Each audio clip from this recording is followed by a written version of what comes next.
Tantas veces me mataron, tantas veces me morí. Sin embargo, estoy aquí resucitando, cantando al sol como la cigarra. La Cigarra Podcast.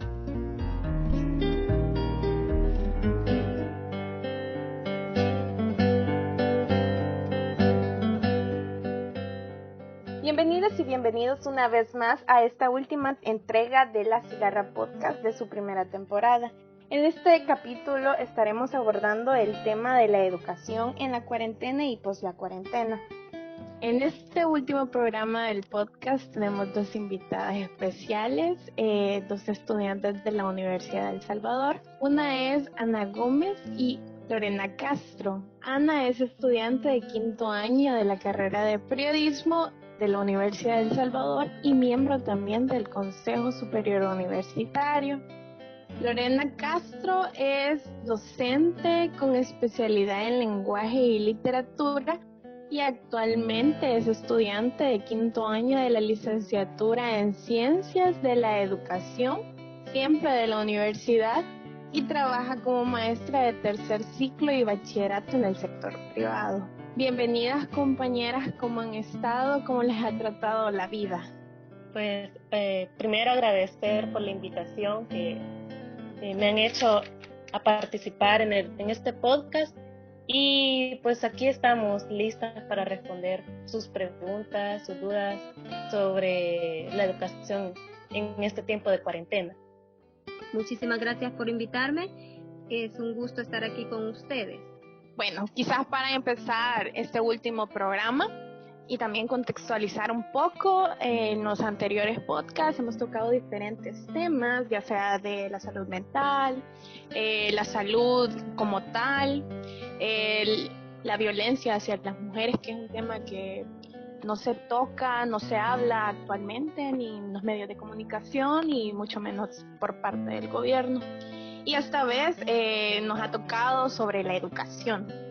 Sabemos que la pandemia es algo que está pasando a nivel mundial y nos ha obligado a cambiar la dinámica, tanto de socializar, el acercamiento físico con las demás personas, pero también en la educación ha cambiado bastante la dinámica entre las y los estudiantes y las y los maestros. Lorena, como maestra, docente de tercer ciclo y bachillerato, ¿cuál quizás ha sido el mecanismo que el Ministerio de Educación ha implementado para seguir estas clases y también obviamente evaluarlas? ¿Cómo ha visto este alcance en las clases que has desarrollado en estos últimos meses, que no has tenido el contacto directamente con las y los estudiantes? Bien, en cuanto a los mecanismos que el Ministerio ha implementado, ¿verdad? Las orientaciones que nos ha dado, lo ha hecho dividiéndolo por fases. La primera fase fue a partir del momento en que se decretó la suspensión de clases presenciales para todo el sistema educativo. En esta primera fase se nos orientaba a los docentes a elaborar nuestras propias guías y entregárselas a los estudiantes. Todavía estas primeras guías fueron entregadas de manera presencial, ¿verdad? Los estudiantes iban al centro educativo a retirar las guías que los docentes habíamos preparado. Posteriormente, entramos a una fase 2.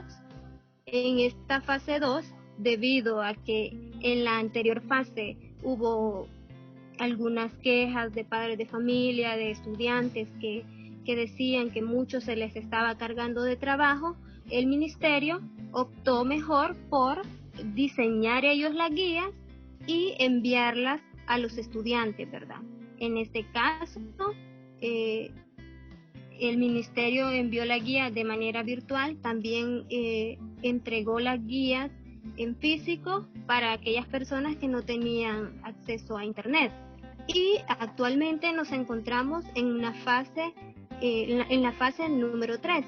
En esta ya se ha capacitado a gran número de docentes para utilizar las diferentes plataformas, ¿verdad? En especial en el uso del Classroom, que es la plataforma que el ministerio está recomendando utilizar. En cuanto a las evaluaciones, el ministerio ha sido muy enfático en que debemos cambiar también la forma de evaluar, ¿verdad? Es decir, debemos dejar atrás los métodos sumativos tradicionales de evaluarlos, como por ejemplo basarnos únicamente en el resultado de un examen, de las guías en sí mismos, laboratorios y otros similares, ¿verdad? Sino que ha sugerido que se haga una evaluación más formativa. Pero ahí también, ¿verdad?, entramos nosotros en un pequeño conflicto, porque al no estar en comunicación directa con los estudiantes, difícilmente podemos evaluar formativamente, ¿verdad? Porque la evaluación formativa va desde la aptitud del estudiante. Entonces, acá se nos dificulta un poco, pero es la orientación que ha dado el Ministerio de Educación para evaluar. Luego, con el grado de alcance que han tenido estos mecanismos, ahí depende bastante, ¿verdad?, de la accesibilidad que tienen los estudiantes a Internet, puesto que tanto el Classroom y también otras formas de entrega que ellos han tenido, como por ejemplo grupos en las redes sociales, es necesario que ellos tengan acceso ya sea a una computadora o un teléfono con acceso a Internet, ¿verdad? Entonces, esa ha sido una dificultad para muchísimas personas, puesto que no todos cuentan con Internet residencial, por ejemplo. Y en el caso de Classroom, es una aplicación que si usted la utiliza con datos, pues trabaja de manera lenta, entonces cuesta que por ejemplo los niños carguen fotografías de lo que han hecho en el cuaderno, que es lo que están presentando. Resuelven la guía, luego suben la fotografía, y eso cuesta cuando lo hacen de un teléfono con datos. También el ministerio en esta tercera fase, para ayudar y seguir orientando a los estudiantes, ¿verdad?, y que se logre un aprendizaje, está utilizando actualmente lo que son las clases televisivas, ¿verdad?, que recientemente se han comenzado a implementar, en las cuales se desarrollan los contenidos de las guías que ellos han preparado. Es decir, que el estudiante tiene su guía, ve la clase televisiva y eso le facilita a resolverla, porque el docente, si bien sigue teniendo un papel bastante importante, ¿verdad?, y fundamental en el proceso formativo, pero no todos los niños pueden conectarse a una clase o a una asesoría en línea, ¿verdad?, por una aplicación como lo es Zoom. Entonces, ya con estas clases televisivas, ellos pueden y tienen otra opción para seguir desarrollando sus guías. Estás escuchando La Cigarra Podcast.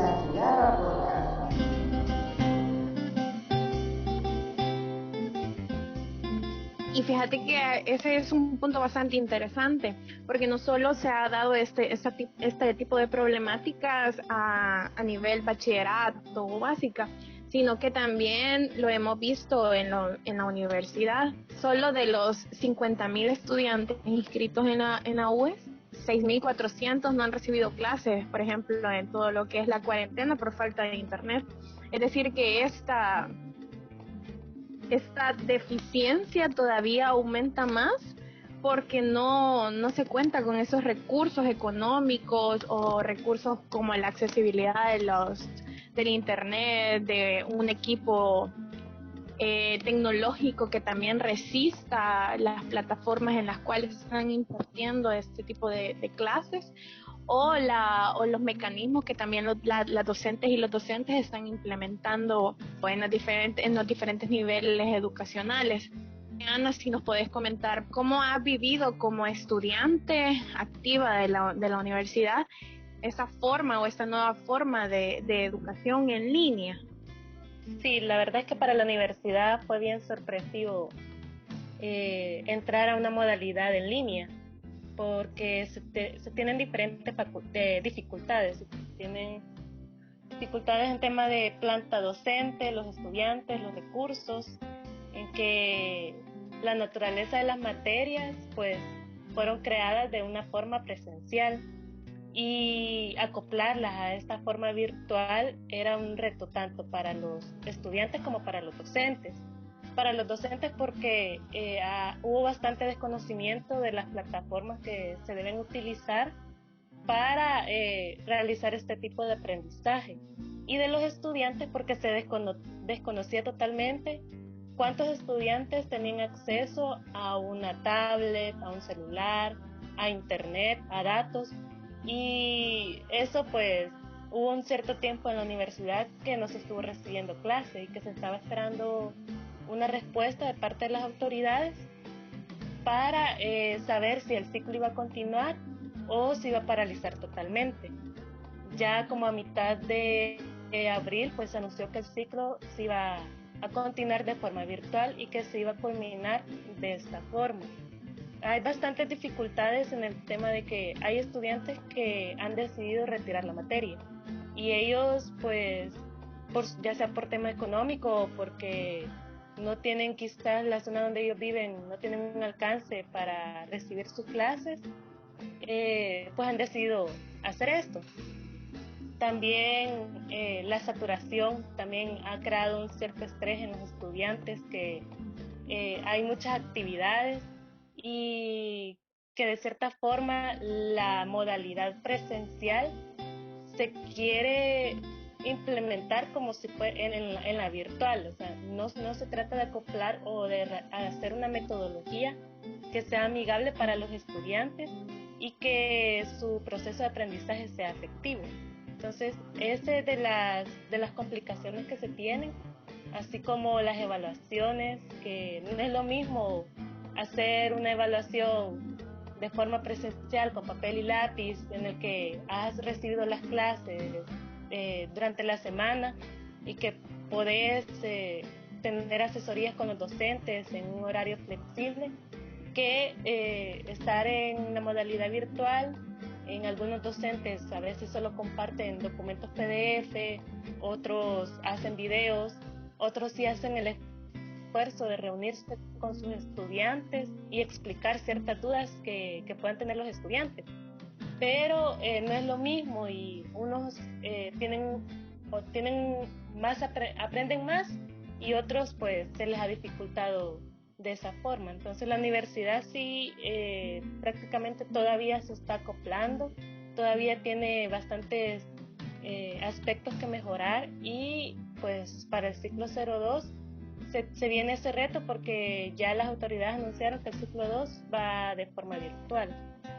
Quizás, no sé si nos podés comentar un poco más sobre esas medidas que se han pensado, si tenés conocimiento de las medidas que se han pensado para este ciclo 2, porque comentabas, es algo nuevo que nunca se ha puesto en práctica, y que nadie está acostumbrado a este tipo de dinámicas, porque, por ejemplo, todo este ciclo que tenés también estrés, no solo de lo académico, sino el estrés de estar encerrado, esa zozobra que no sabes qué es lo que va a pasar, lo económico también te puede empezar a afectar, porque hay un montón de estudiantes que, por ejemplo, me han comentado que no van a poder seguir estudiando porque no tienen para pagar las cuotas, no tienen para seguir o estar pagando el internet o algo por el estilo. Entonces todo eso también le genera un estrés extra a las estudiantes y a los estudiantes.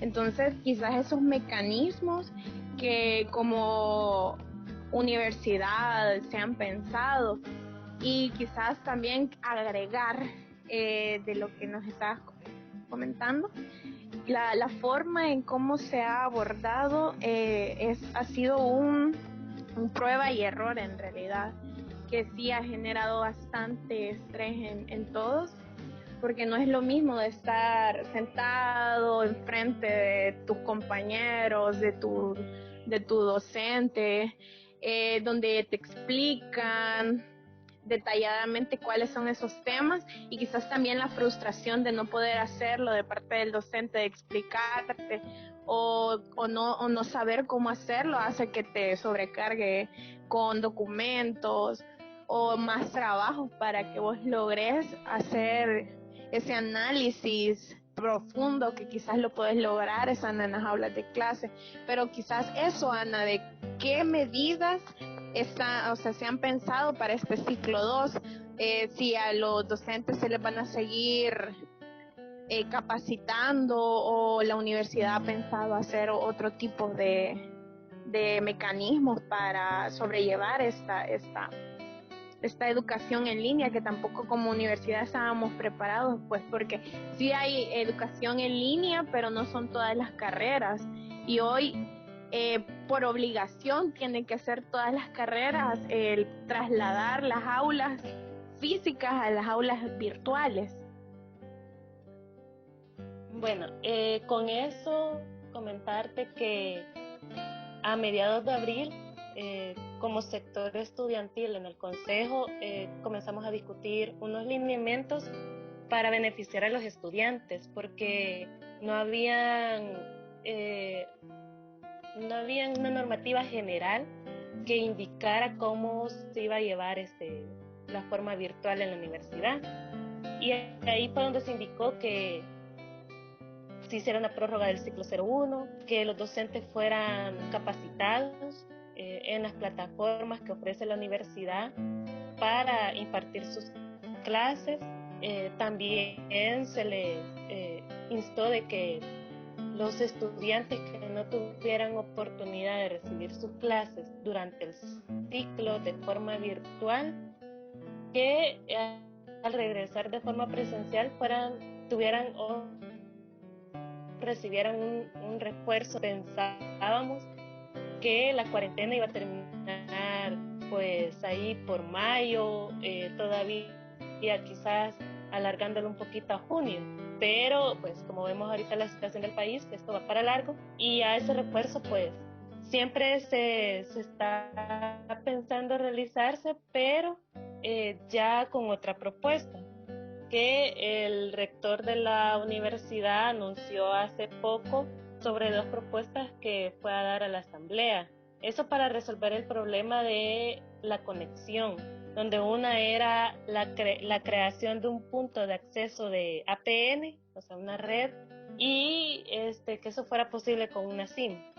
De esa forma, el estudiante adquiría este SIM y ya tenía acceso a la red de la universidad y hacer uso de las plataformas que tiene la universidad. Si no se puede, está la otra propuesta de darles un subsidio a los estudiantes, a los 6,000 estudiantes que tú dijiste que no tienen acceso, de $30 para los estudiantes que no tuvieran acceso a internet y que pudieran contratar internet residencial. Obviamente esto lleva un costo que la universidad no lo puede asumir, porque incluso el Ministerio de Hacienda no le ha desembolsado 11 millones que ya le pertenecen al presupuesto de este año a la universidad, y pues no ha dado ese dinero. Entonces esta propuesta ha ido a la Asamblea Legislativa, y de esta forma se espera una respuesta de parte de ellos, y se les tiene las 2 propuestas, ya sea del punto de acceso a EPN o el subsidio para estos estudiantes. Entonces, de esta forma, así los estudiantes no pueden perder su ciclo académico y recibir las materias y aprender como todas las personas que tienen acceso. También dentro de los lineamientos era que los estudiantes que quizás no tuvieran esa posibilidad de continuar con sus estudios, pues pudieran retirar la materia, porque hay a veces situaciones que no se pueden controlar, y esto se toma en consideración también si algún estudiante pues podía adquirir la enfermedad y ya no podía continuar con sus estudios, que pudiera retirar la materia sin perder su ciclo, sin que apareciera como reprobado. Luego, lineamientos exactos para el ciclo 02-2020 todavía se están discutiendo con el Consejo de Vicedecanos, que ellos en cada facultad pues van a distribuir o van a dar a conocer cuáles son los mecanismos para continuar el ciclo 01, el ciclo 02. Hay un plan en el que más que todo es sobre la continuación de las actividades laborales administrativas. Una de ellas, este plan se divide en 3 partes. La primera, en que solo llegue el personal necesario, el personal indispensable. Luego de esta fase llega la segunda, que ya sería como un regreso escalonado de los docentes y de los trabajadores. Aquí ya los estudiantes podrán ingresar al campus siempre y cuando sean por actividades meramente obligatorias y que tengan que realizar alguna actividad de forma presencial. Entonces, se va a estar ya para el ciclo 2, se espera tener esa apertura de que algunos estudiantes sí se puedan acercar al campus, siempre tomando en cuenta las medidas de seguridad, utilizar la mascarilla, tener este distanciamiento para asegurar la salud tanto de los docentes como de los estudiantes. Entonces, de esa forma es que se ha pretendido por el momento continuar con las clases en la universidad. No hay un plan exacto, está por discutirse en el Consejo Superior Universitario, que posteriormente se dará a conocer. Ahorita solo se está esperando terminar el ciclo 01-2020, ver cuáles fueron los resultados.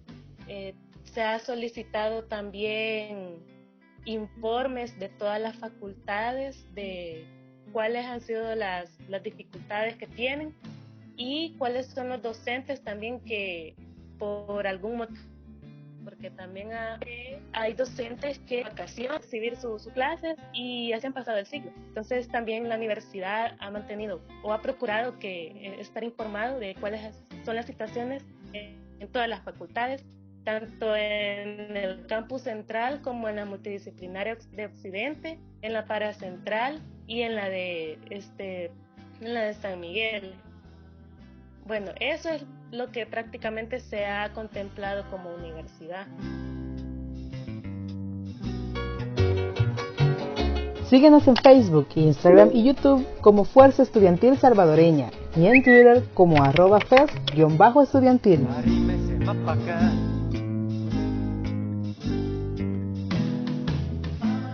Quizás también retomando lo de la forma en cómo también se vive el ejercicio de ser docente. ¿Cómo ha sido para Lorena estos retos que significan dar clases en línea? Bien, el reto más grande que he tenido en esta emergencia, ¿verdad? Y que la mayoría de docentes ha tenido, es que no estábamos preparados. Nosotros no hemos sido formados en ninguna, por ejemplo, yo que he sacado mi profesorado, estoy ya en el 5º año de la licenciatura en Ciencias de la Educación, y que si bien es cierto, llevamos materias como multimedios, software o tecnología educativa, pero no hay una materia ni en los profesorados ni en las licenciaturas que, en el caso de la educación del docente, que nos haya capacitado para enfrentarnos a la situación que ahora estamos viviendo. Ana mencionaba la situación de los docentes en la universidad, ¿verdad? Si ni ellos estaban preparados para para transformar su forma de enseñar ahora en la modalidad virtual, imagínate los docentes del sistema educativo público, ¿verdad? Y todos los docentes, habrán en el país muy pocos docentes que se han formado para dar clases virtuales y que lo han hecho, por ejemplo, para dar clases en la universidad con estas carreras que se han habilitado para ser impartidas en línea, ¿verdad? Pero la gran mayoría de docentes no tenemos formación para poder impartir una educación en línea. Y ese ha sido el más grande de los retos que se nos ha presentado en esta situación, ¿verdad? Ana también mencionaba que muchos docentes queremos llevar, así como lo teníamos en las aulas, ahora a la modalidad virtual, y es completamente imposible, ¿verdad? En primer lugar, no podemos programar o hacer un horario para dar como tal una clase como se hacía en el salón, ¿verdad? Porque no se van a conectar todos los niños, no todos tienen acceso a un teléfono o a una computadora que les permita conectarse a una plataforma como Zoom u otra en la que se puedan hacer conferencias. Entonces, ese ha sido como el más grande reto, ¿verdad? También que hemos tenido que, aunque en mi caso pueda un maneje, digamos, pueda utilizar la computadora, los programas, las plataformas. Hay muchísimos docentes en el país que son mayores y que no se acoplan al uso de la tecnología, ¿verdad? Entonces, esos han sido como el más grande reto al que me he enfrentado en la actualidad. Porque en mi caso, yo he habilitado mis redes sociales, incluso mi número de teléfono, y porque de alguna forma los estudiantes tienen que hacerme llegar las actividades, ¿verdad? Y ya sea que si uno no tiene un teléfono en el que pueda descargar Classroom, pues la tiene que mandar vía WhatsApp o en Facebook, e incluso hay estudiantes que a estas alturas y no hemos sabido de ellos porque no tienen acceso a internet, ¿verdad? Es una situación bastante difícil que estamos tratando de sacar adelante. Justamente quizás eso entra bastante sobre la brecha económica, educacional y que se vive históricamente en la población salvadoreña, porque estamos hablando de la accesibilidad que no tienen todas las personas, mucho menos la formación académica que pueden tener también los docentes, que se ha dejado de lado, que no se le ha dado la importancia necesaria tampoco para dar ese salto también tecnológico que ha sido una deficiencia aparte de la educación en el país, que nos está pasando factura justamente en esta época de cuarentena. Aunque ya haya terminado, todavía seguimos muchas y muchos en casa, que no podemos volver a nuestra vida diaria, pero que se vuelve cada vez más importante implementar esos mecanismos de autoeducación para cada una de las personas. Justamente esa brecha económica, social, tecnológica que tenemos en la actualidad y que históricamente también se ha tenido, nos está pasando factura, ya que es justamente algo que no se había pensado que iba a ocurrir lo de la pandemia y no se habían podido generar mecanismos, ni mucho menos se pensó en generar mecanismos desde el inicio para solventar estas necesidades que estaban saliendo a flote a partir de la poca movilización, los pocos recursos que se tienen, pero también quizás no se ha pensado también en garantizar la totalidad de la educación para aquellas personas que están en el área rural. Ya que sí se cuenta con mecanismos de sacar copias de las guías y irselas a dejar a aquellas personas o a los niños y niñas que están en las zonas rurales, pero tampoco eso te garantiza que esa niñez va a tener una educación buena y no va a seguir siendo deficiente, porque históricamente la educación en el país ha sido deficiente. Se cuenta, o sea, lo podemos ver en las estadísticas de las PAES, que aunque no te garantizan que las personas, no te garantiza ese conocimiento que las personas pueden tener, pero sí te da a nivel estadístico cómo se está educando a la población salvadoreña y si esta forma de educación es totalmente la indicada, o si hay tampoco se ha habido una reforma educacional para para todos los niveles educativos, ya sea privados, que en realidad en lo privado se tiende a tener una mejor educación que en lo público, pero la mayoría de estudiantes que quieren seguir estudiando y están sometidas a la educación pública, que en otros países, por ejemplo en China, la educación pública es la mejor, entonces, y que se le apuesta directamente a la educación, cosa que por ejemplo en este año, en el 2020, en el presupuesto hubo un recorte bastante significativo para el rubro de la educación, que ha tocado bastante, por ejemplo, la universidad, porque no pudo dar ese salto a la gratuidad totalitaria. Y quizás ya retomando para ir cerrando esta conversación, no sé, Ana, ¿cómo ves vos el panorama para la universidad? Ya que se están formando todavía profesionales que van a salir pronto a ejercer, que se están formando de una forma diferente. ¿Cómo crees vos que va a ser el papel de la universidad para graduar a estas personas?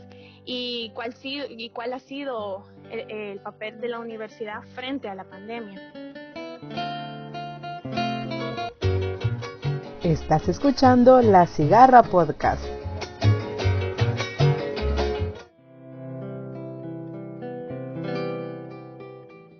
Bueno, la universidad, pues, después de tener eso de lo de la cuarentena, pues ha hecho bastantes cambios significativos, y todo esto para beneficiar al estudiante y a toda la comunidad universitaria. En parte de las graduaciones se han realizado de formas escalonadas durante la cuarentena, en las cuales pues el proceso se ha cortado, los procesos no han sido tan tediosos como suelen ser de forma presencial, como era antes. También pues la universidad hizo la reforma en el reglamento académico administrativo, en la que se habilitó más oportunidades o más opciones de procesos de grado, ya no solamente con la tesis, sino que ahora pues pueden tener una pasantía profesional, una pasantía de investigación o un curso de preespecialización. Esto porque durante la cuarentena hubo muchas dudas en cuanto a las personas que estaban haciendo su proceso de grado. Unos apenas lo estaban iniciando, otros ya iban a mitad de su trabajo y quizás algunas investigaciones eran o requerían estar en el campo. Entonces tuvieron que paralizar por completo su investigación o reformular su tema para que pudieran continuar desde sus casas esas investigaciones.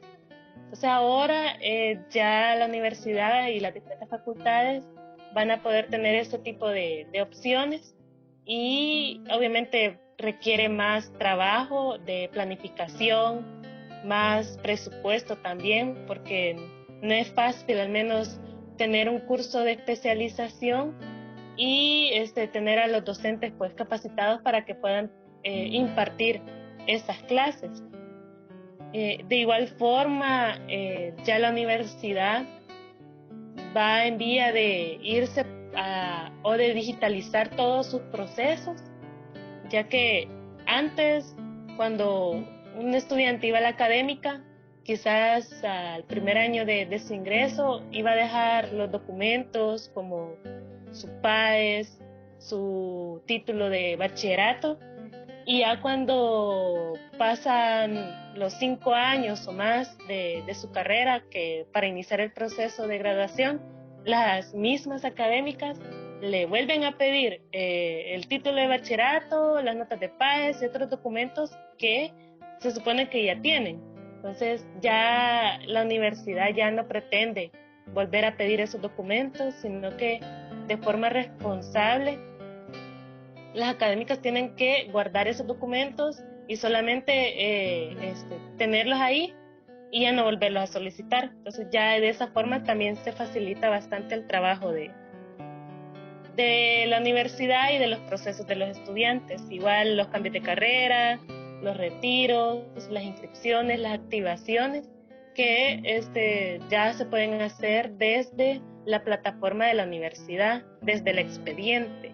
Entonces, de esta forma es como poco a poco la universidad pues se va acoplando tanto en cómo impartir sus clases, en formar profesionales, como también en sus procesos, que también se tenía un cierto retroceso, porque ya en varias universidades privadas pues ya estos procesos se realizaban desde la comodidad de la casa, y a veces ahí en la Universidad de El Salvador pues el estudiante tenía que movilizarse, hacer grandes colas.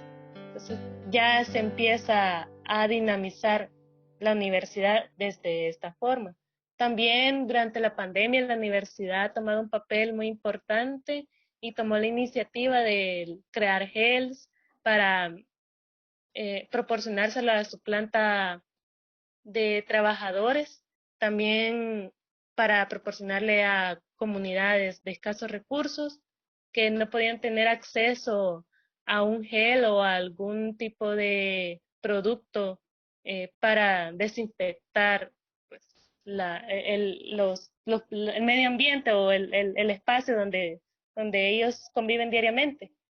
También han tomado el papel o la postura de enfrente a las medidas que ha tomado el presidente Nayib Bukele, y de forma la postura jurídica los análisis jurídicos que realiza la universidad en torno a estos temas. Entonces siento que la universidad se va complementando desde sus diferentes áreas y que poco a poco la universidad pues volverá a tomar ese papel de como en la casa de estudio que somos, en forma de investigación, de formación de profesionales, y pues se espera que al menos al terminar este año seamos una universidad ya totalmente renovada en todos los aspectos.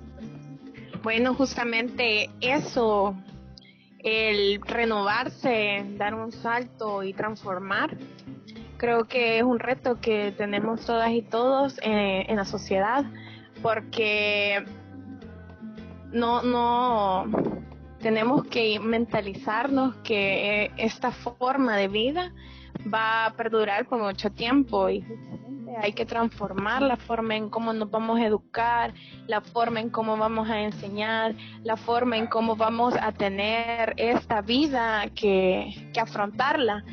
Y quizás solamente agradecerles a las dos por acompañarnos en este último episodio de la primera temporada de La Cigarra Podcast, que justamente nos apoderamos las mujeres de este último programa.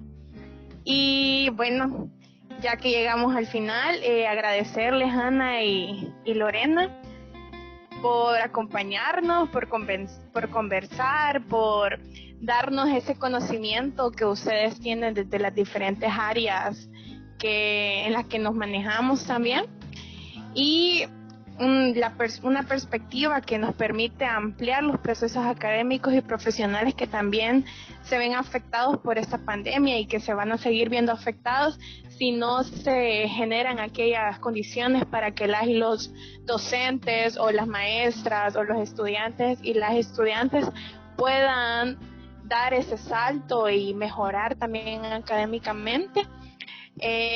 Solamente quizás agradecerles otra vez. Muchísimas gracias por acompañarnos.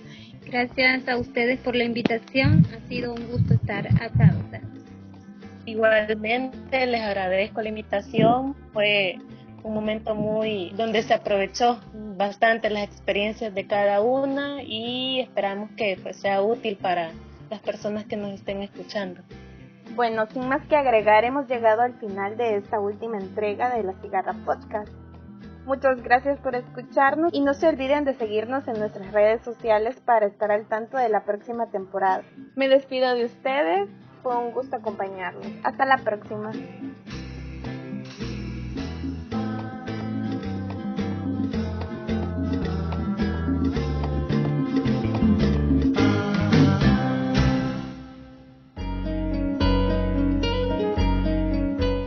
La Cigarra Podcast. Tantas veces me mataron, tantas veces me morí. Sin embargo, estoy aquí resucitando, cantando al sol como la cigarra.